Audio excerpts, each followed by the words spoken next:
So this is the weld test for the Sungold Power MIG140. I hooked it up to 220 on a 30 amp breaker. The website, well, in the questions section on Amazon, they recommend 35 amp, which is not a common breaker at all. I called Harbor Freight and asked what they recommend for their MIG170, which is on 220 volts. It's a 110, 220 machine, and they recommend a 30 amp breaker. So that's what I went with, because that's a tried and tested machine. Just, you can see messing around here on the left there, 18 volts.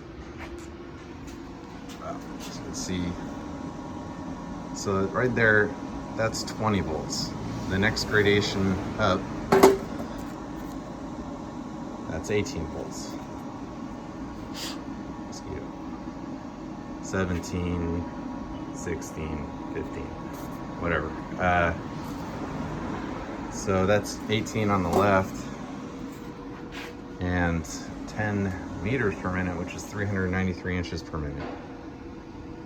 Didn't look great, so I bumped it up to 20 volts, same inches per minute, and got that weld on the right, which is pretty sweet. And this is 3/16 inch. So I'm gonna go ahead and put it back to that setting, 10 meters per minute, and go ahead and run a bead for you.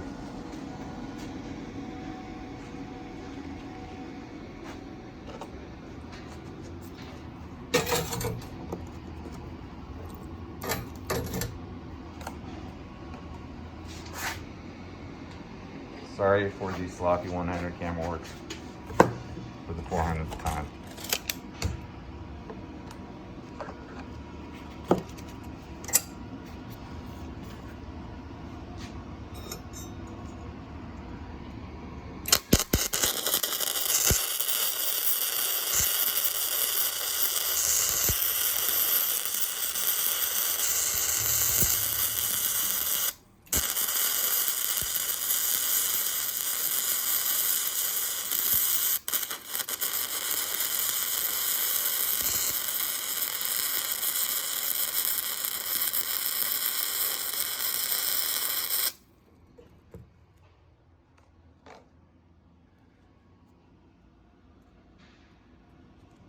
So you get the idea. It actually sounds great. When you have this thing finally at the correct setting for the right thickness, it just sounds exactly right for a flux core.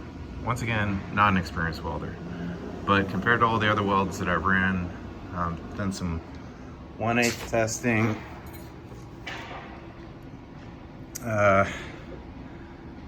not great. Still working on getting the settings correct for that, but I could tell that this is exactly the setting for 3/16. So one-handed, you can't get a real smooth.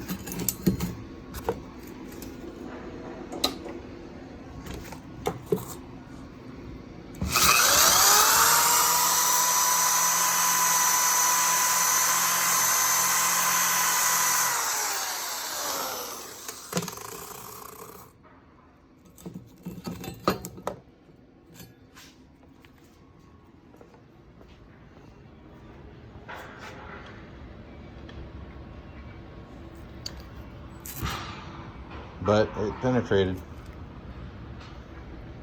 and pretty decent looking bead for